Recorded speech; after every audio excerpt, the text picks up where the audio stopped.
Hello, welcome to the presentation The Fermi Paradox in Artificial Life. Today I want to speak about what is Fermi Paradox and how it is relevant to artificial life. My talk will have three topics, about three different absences or rarities. The topic of the first absence is more about research and not about the universe itself. In my opinion, there is a lot of interesting intersections between astrobiology, search for extraterrestrial intelligence, and artificial life, and there are many brilliant researchers who work in both of the fields, mostly in the topic about origins of life and definition of life, and other similarly related ideas about minimal or extreme forms of life. However, there is also a topic of cosmological diffusion of civilization or distant future of the universe. And those topics are also deeply related to artificial life. And there are works which explore those connections. But hopefully there will be more connections like this in future. And it will be interesting to see how ideas from artificial life can apply to problems of astrobiology and search for extraterrestrial intelligence, and how ideas from the second fields can apply it for artificial life. However, I did find some interesting sources on this, and I want to share them with you. The second absence is Fermi paradox. Fermi paradox is a popular name for the question which was asked 75 years ago by physicist Enrico Fermi. This question was asked in rather informal circumstances, so we do not have precise and detailed record how was it initially formulated. Now, this question is usually rephrased as, where is everybody, or where is aliens? This question appeared because if we assume that the life is normal part of the universe, so then it's natural to ask, did we find the other forms of life on other planets, or are we alone in the universe? Also, with advance of technologies and science, the ideas of artificial life and replicators appeared, and it was natural to assume that if we can build simple machine and then simple robots, maybe in future we can build more complex self-replicating robots and then can expand to the universe, and then other civilization around the universe can do something similar.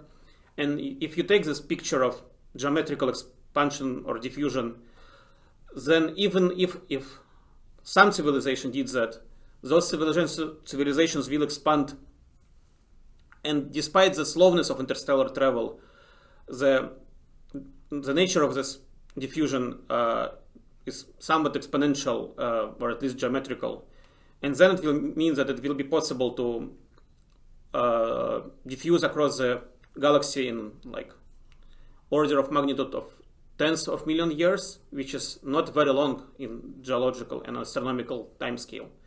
So from the observation now, we can see that it probably did not happen in our galaxy, because this diffusion will leave some sort of biomarkers or biosignature, but maybe it's better to call this technosignatures, because the self-replicating machines will need to use some resources for advancing.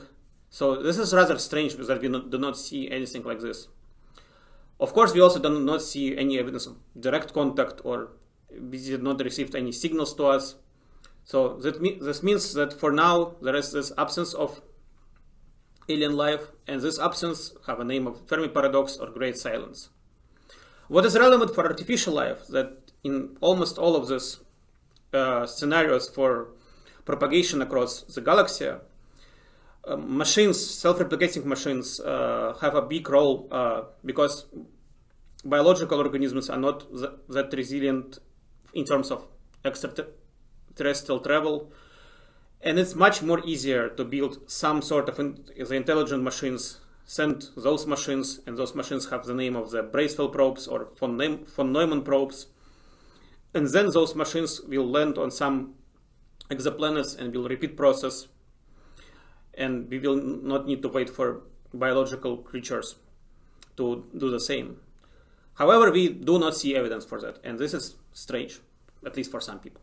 If we assume that there is other forms of life in our galaxy, and some of them might be intelligent, and then it conceivable for them to build some sort of self-replicating probes. We now have some special variation of Fermi paradox, and maybe we can call it rare artificial life.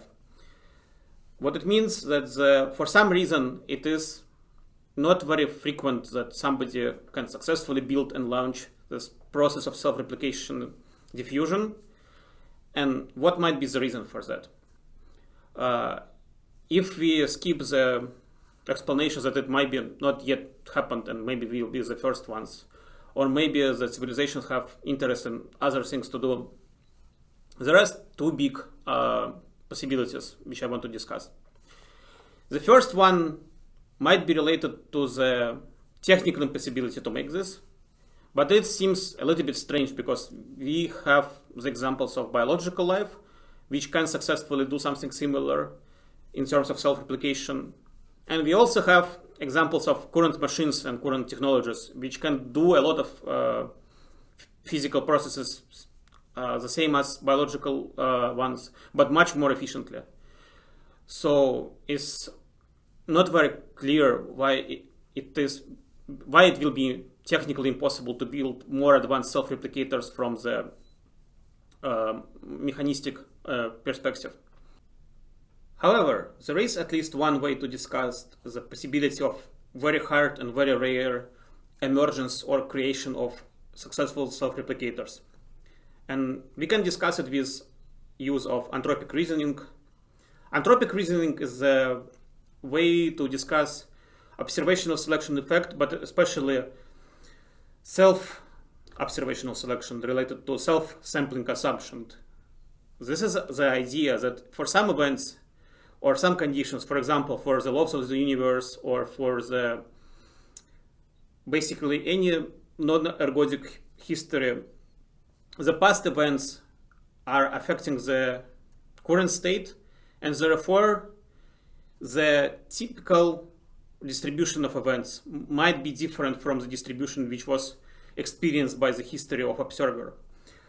What it means in the practical terms is basically could be described as follows. Assume that we want to have statistics about some catastrophic events, for example, very large earthquakes and volcanic eruptions, or impacts from asteroids or supernova, which might be close to the sun and explode. And we look to the history and geological record of Earth and solar system. Then we will not find like really catastrophic events, because if there will be such events, we will not be here and we cannot ask this question. So how it can be applied for artificial life and for Fermi paradox? For example, the situation might be that the creation of artificial life itself is some sort of dangerous event, so-called existential risk. And in the context of Fermi paradox, this situation sometimes called deadly probes scenario or even berserker probe scenario. And it will mean that those probes, if they will be constructed by us or by some civilization, in modern terms, we can say maybe that they do not have alignment with the initial goal, and for some reason they did not succeed in their mission of diffusion. And first of all, they turn on against their own creators and wipe them out. But the second part of this is also interesting. It will also mean that they kind of self-destruct, because we also do not see the evidence for such out-of-control probes. That idea that there is some events which can be existentially dangerous for the life is related to the idea of great filters, another possible solution to Fermi paradox. And that idea proposes that maybe there is some transitional events in the history of life which are very hard to pass. For example, maybe development of multicellular organisms, or maybe development of the civilization. So the life itself in some simple forms might be quite frequent in the universe, but more complex or intelligent forms of life might be more rare. So I feel that this idea itself to some extent can be applied to artificial life itself, because maybe it is relatively easy to have simple forms of artificial life, but harder to develop more complex form of artificial life. With that, I want to move to the third and final absence which I want to discuss today, and this will be like maybe most controversial one. And this one is related to the absence of open-ended, self-emerged, soft artificial life. I suppose it's a somewhat subjective question, and people might have different opinions on that. But from my understanding, we still do not found the examples of self-emerged or even like constructed, open-ended, soft artificial life which can continually innovate and adapt and create basically something like ChatGPT, but emerged from something like linear, which maybe sound funny, but that's basically what I wanted to say. And this is, for me, somewhat similar to Fermi paradox, and that's what I wanted to call like Fermi paradox and artificial life, together with the fact that the self-replicating probes are itself forms of hard artificial life. So, in case of the Fermi paradox, one way to formulate kind of the degree of how much we know, or better say, how much we do not know, in forms of the Drake equation. And as a simple and toy analogy for that in the case of artificial life, especially in case of like soft artificial life, I want to propose somewhat simple model for this as analogy for Drake equation for the search of soft artificial life. And the idea is basically the same, that we can have like different fractions of probabilities of the emergence of soft artificial life, and the amount of computational power which can be invested on this. So maybe if we will have some understanding of those numbers, and we will like try to push for more computational power, we can increase the probability of the emergence of artificial life in this computational digital environment.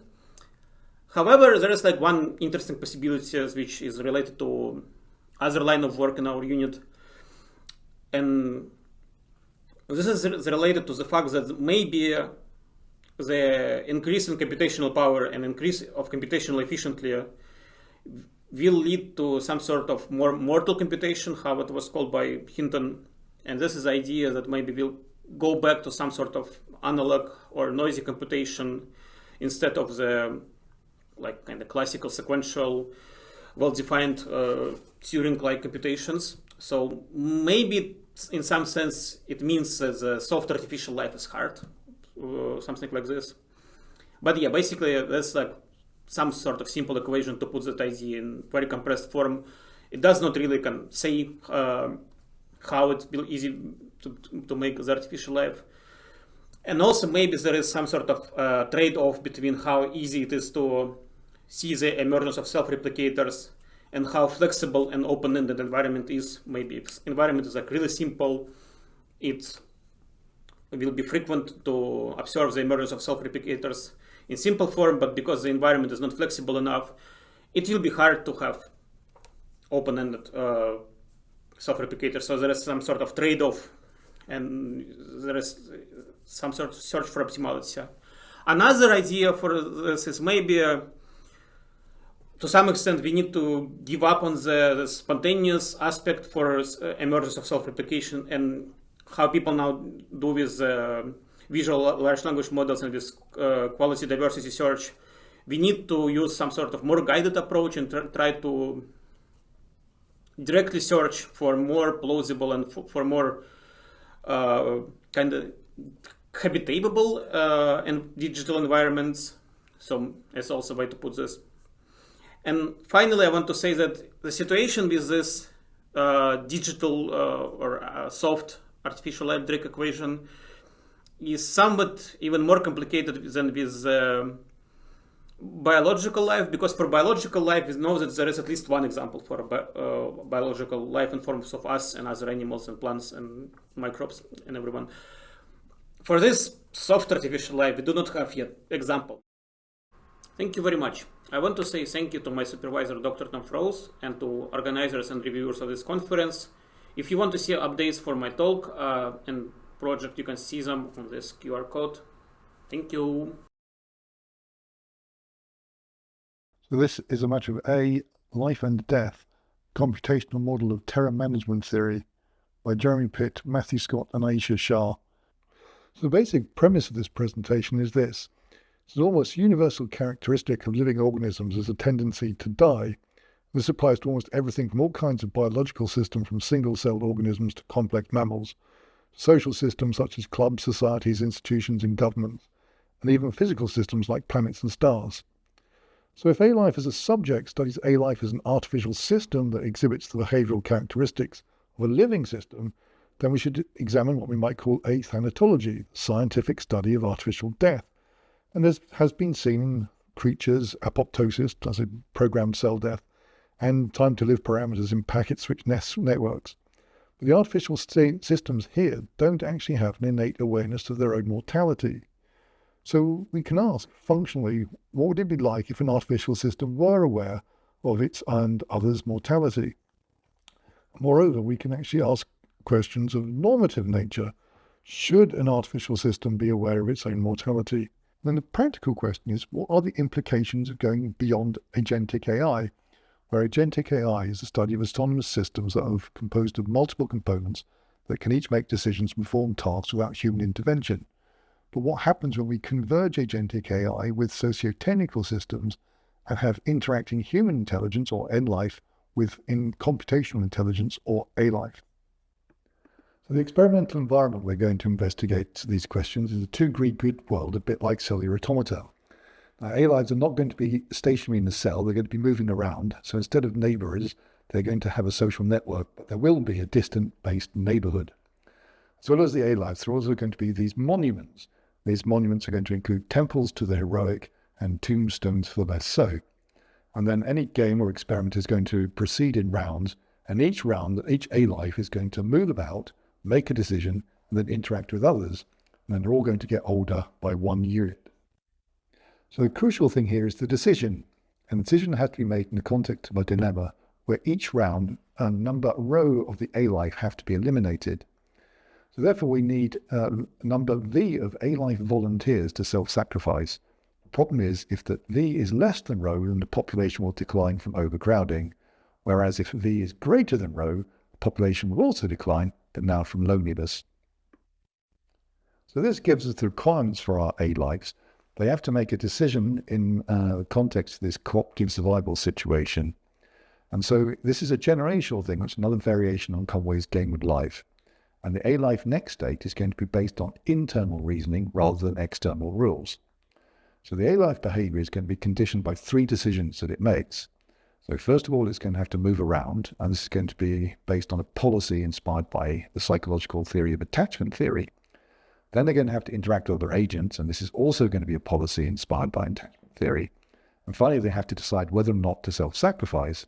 And this policy is going to be inspired by terror management theory, with some input from attachment theory.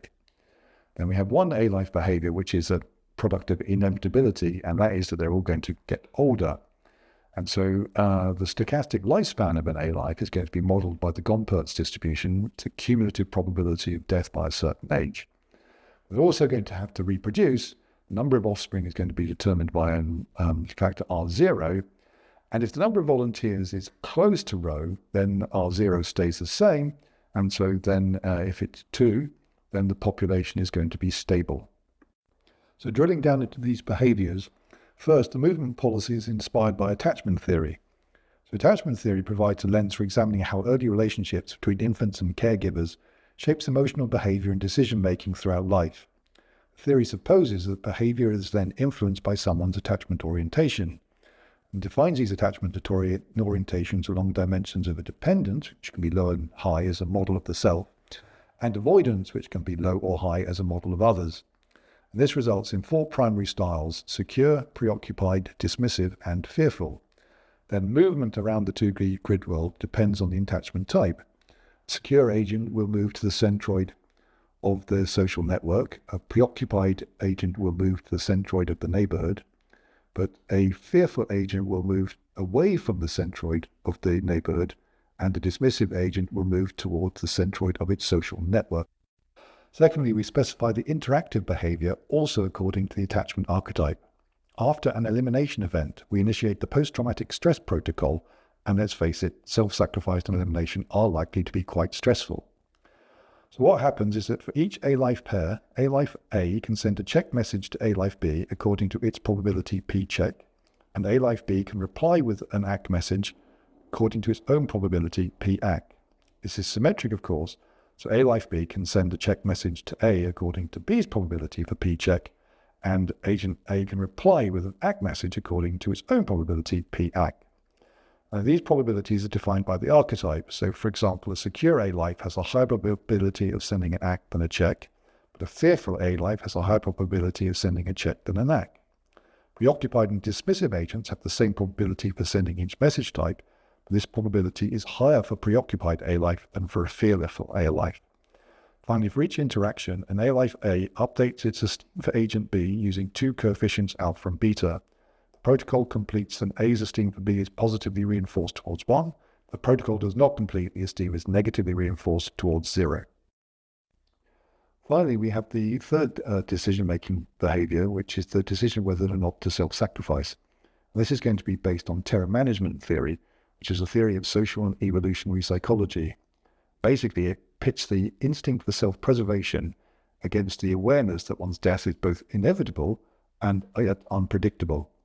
And this conflict produces terror and existential angst or anxiety.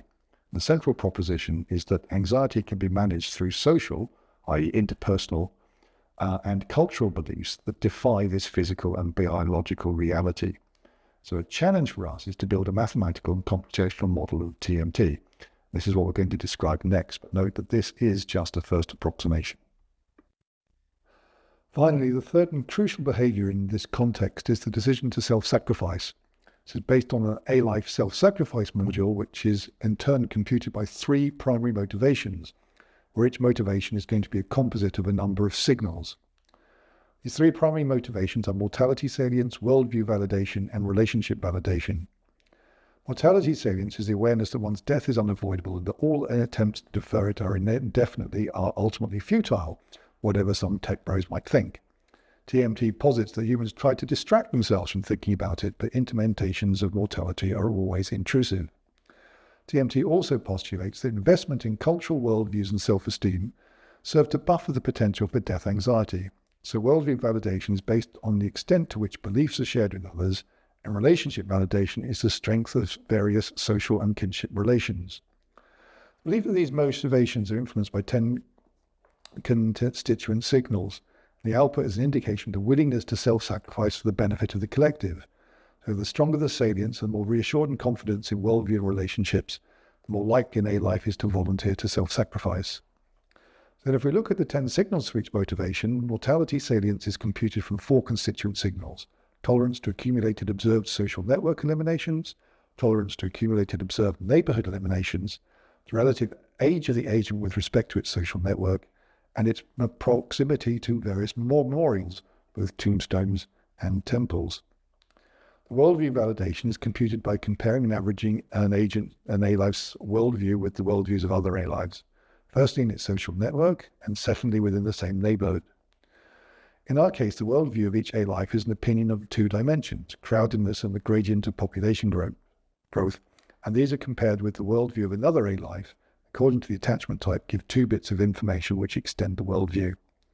Worldview invalidation also takes into account A's regard for posthumous recognition, and this comes from the Greek notion of hysterophimia. Relationship validation is computed from 3 signals: the agent's estrangement, its pro-social esteem, and heroism tendency. Estrangement is measured by the proportion of social net links that are created and severed by itself, and pro-social esteem is the average esteem for the agents in its social network. And heroism tendency is the tendency of an ALife to self-sacrifice relative to the members of its social network. Equations for all the constituent signals can be found in the paper, but the key feature of all of them is that they compute a value in the range 0 to 1. So then we can compute the strength of each motivation from the weighted average of its constituent signals. So, for example, mortality salience is computed by weight W1 times the observed social network eliminations, weight W2 times the observed neighborhood eliminations, weight W3 times relative age, and weight 4 times the memorial proximity. And then we make sure that the sum of the weight of the four weights, W1 to W4, is normalized to 1. And then we do the same for worldview validation and neighborhood validation. And then this computes a real value in 0, 1 for each primary motivation. This is then compared to a threshold value tau, which is actually a region. And if the signal strength is greater than tau, we return 1. If it's in the region, return 0. And if it's less than the value tau, return -1. And then we return each of these outputs as a ballot in a three-way vote. And there is a standard aggregation rule for plurality, which maps a vector of ballots onto an output by adding all the ones, all the -1s, and all the zeros, and computing a final value. If it's greater than 1, you return 1, interpreted as a vote yes in favor of self-sacrifice, and other ones return 0, because both abstention as a 0 and -1 are interpreted as a vote for no. Bringing all this together gives us a basic algorithm for simulation. We initialize the ALife, then repeatedly go through the steps of moving, aging, deciding whether or not to self-sacrificing using the ASM module, and interacting according to the PTS protocol. Then we update the state of the ALife and the state of the world, spawning new monuments and new ALife. Now we can report some experimental results. Firstly, we hypothesized that willingness to self-sacrifice would increase with age and experience until the final decision to actually self-sacrifice is made. The computational model does indeed exhibit this expected behavior, as illustrated in the figure. Here, age line on the y-axis is an individual ALife. Time is on the x-axis. The shade of a line at any time point is given by what proportion of its tau has been reached in this round by the ALife at this time point. As indicated by the increasingly dark horizontal lines, which denote at each time point each ALife's propensity to self-sacrifice, mortality awareness and willingness to sacrifice gradually develops in each ALife. We also observe some generational effects, as one generation of ALife is replaced by another. As generations progress, as denoted by the staggered blocks of ALife, the gradients turn to black quicker, showing that ALife in later generations become more willing to self-sacrifice quicker. We reason that this is because there are more memorials in the grid world and better defined networks, so the ALife exhibit a higher mortality salience due to a greater memorial proximity and a stronger worldview validation due to better aligned comparative profiles. Secondly, we hypothesized that amongst the many parameters that can be set, collective behavior is particularly sensitive to rho, the number of agents needed to self-sacrifice each round, and tau, the threshold for each primary motivation in ASM to vote for self-sacrifice, this being fixed for all ALife from the start and those that are spawned. The graphic here has tau on the x-axis and rho on the y-axis, and the shading indicates by what factor the current generation is greater or smaller than the size of the original population. A few asides, this work conforms to the socially inspired computing methodology, but also shows that there's a large parameter space and finding stability in this area is quite hard. There are some limitations in that TMT, mortality salience, triggers anxiety, and for us tau is a behavioral threshold, not a full anxiety buffering mechanism. So it's not representing a state that accumulates or regulates anxiety. So future work we need to requires an explicit dynamic variable for anxiety to model effects of buffer breakdown more faithfully. Yeah. In conclusion, the implications of this go beyond agentic AI and impact on ALife and society in relation to the way that agentic AI converges with socio-technical systems. So agentic AI presupposes that AI is being transformed from a tool that can augment human performance towards being independent actor, partner, or even stakeholder in its own right. And this raises reasonable concerns of, firstly, an analog with memory leaks, and secondly, with legal personhood. In particular, although we're extrapolating from a relatively small-scale simulation using a simplified grid world, and this is highly speculative, there are pointers here to possible future concerns about ALife legal personhood, voluntary termination rights, or even a right to die. And the question then becomes, who, if anyone, has the right to send such terminate signals? And so that leaves us with the grand challenge. How can the presented ASM be generalized to real-world AI systems operating within complex environments, social and other legal contexts? I'd just like to acknowledge the role of Vladimir Svetkovich, Mark Clear, and Imi Khan, and Peter Lewis